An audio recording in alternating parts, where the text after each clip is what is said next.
I graduated from Harvard Law School and the Harvard Kennedy School of Government in 2024. Since then, I spent a year clerking for Justice Goodwin Liu on the Supreme Court of California. And then I've been a Harvard PSVF fellow at the Workers' Rights section of the DC Office of the Attorney General, where I fight against worker exploitation by enforcing the district's workers' rights laws.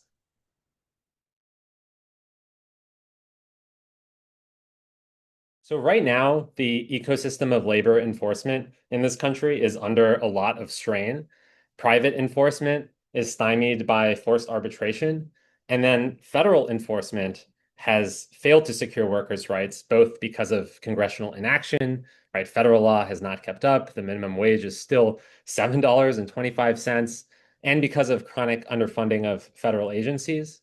So in recent years, state and local governments have really stepped up to fill in this enforcement gap.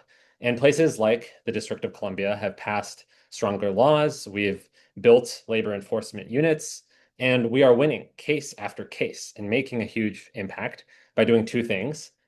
First, we're redistributing money to workers that those workers are owed under the law.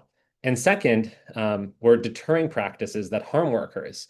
We're showing employers that there will be no more impunity for things like wage theft, that you can't suppress worker power and mobility by barring workers from discussing their pay with others or taking an offer from a competing employer.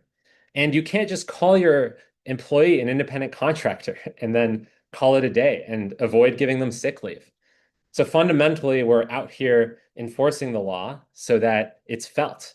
It's felt by workers who can see a government working for them, and it's felt by employers who can see that they have to treat their workers right, or else we're going after them. So I think that's an awesome mission, and I'm lucky to play a part in carrying it out.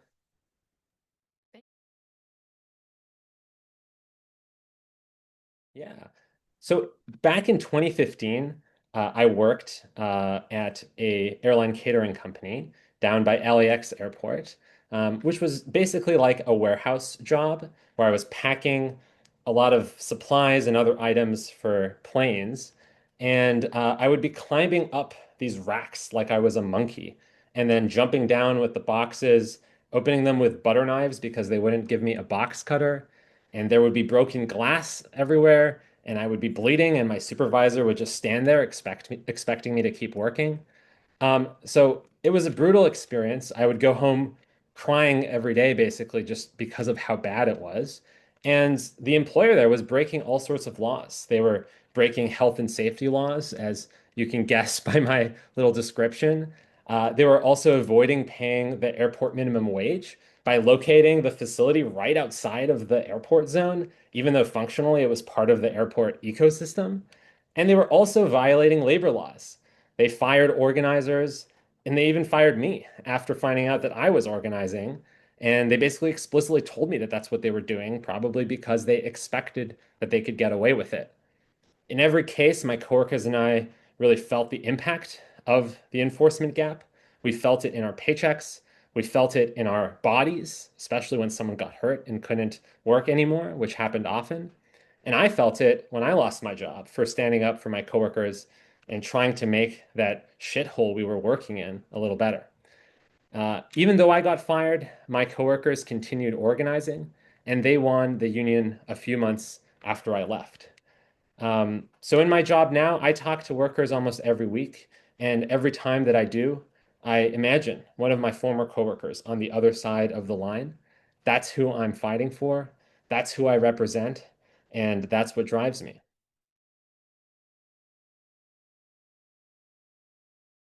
So getting to be a part of the work of the center was one of my favorite parts of law school. And two specific things really come to mind. One is that I got to work on a policy toolkit on how state and local governments can build worker power in the face of federal labor law preemption. And for that toolkit, I helped draft a section on workers excluded from the NLRA, like public sector workers, agricultural workers, domestic workers, independent contractors, incarcerated workers. It's a long list. And there's a lot that state and local governments can do to give these workers more power. But if you look at it now, that section in the final toolkit is a punchy 5 pages. I initially turned in a 23-page, single-spaced, dense legal memo full of footnotes and rabbit holes of legal analysis. And so anyway, a big takeaway for me was learning how to really distill a few key points from, what was a long legal brief into a short memo. And that's something I find really helpful every day in everything that I've done since law school, and just being reminded that people have limited amount of time. What do I really want them to take away in the few short words that I have to express something to them? And then the second thing is during my time in law school, CLJE held a number of convenings, including one on state and local policy to build worker power, another on labor and democracy that I got to participate in. And for me as a student, that was just an incredible way to meet people at the forefront of both practice and scholarship in this space. And hearing these just absolute legends in conversation with each other, conversations that I sometimes even got to facilitate, was just really eye-opening at that, early point in my career. And just to give one example of that, one person that I met at the state and local policy, worker power policy convening was Terry Gerstein, who previously led the state and local enforcement project at CLJE. She now runs the labor initiative at NYU Wagner, and she has become a mentor to me. She suggested my current job at the DC OAG to me.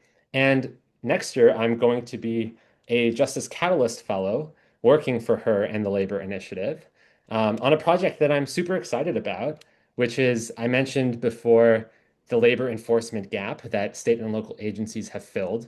There's a big challenge with that, which is that each state is usually working at it alone, even though it's often the same employers committing the same kinds of violations across the country. And so this project is about how can we build an infrastructure that makes it easier for different labor enforcers around the country to share information with each other and to even coordinate their efforts to facilitate strategic and effective labor enforcement. And I don't know if I would be doing any of this work if it weren't for getting involved in CLJE when I was in law school. So I have three pieces of advice. First, take labor law. Second, completely contradicting my first piece of advice, don't listen too much to other people's advice. Choose your own adventure. Remember why you're in law school and why you didn't drop out yesterday. Maybe you want to make money, but if you want to make a positive difference in the world, what will actually help you do that? How can you use law school to gain information about yourself? Like, what are you good at? What do you enjoy? That can enable you to live a fulfilling life and career. And I would say don't stress out too much about your choices because either way, you'll learn something. And my suggestion is to treat law school like a series of experiments that you're running on yourself. The goal being not to succeed, but simply to learn. And sometimes you can learn a lot more by, really screwing something up. And then lastly, don't forget the power that you have. A law school is nothing without law students, just like a business is nothing without its employees and its consumers. And it's obvious, but I think we often go on as if we are powerless, and the prophecy ends up becoming self-fulfilling. So I would say remember your power and where it comes from, your ability to coordinate with other students and do things together. And when appropriate, don't be afraid to use it. And don't worry about what other people think. Life is too short for that.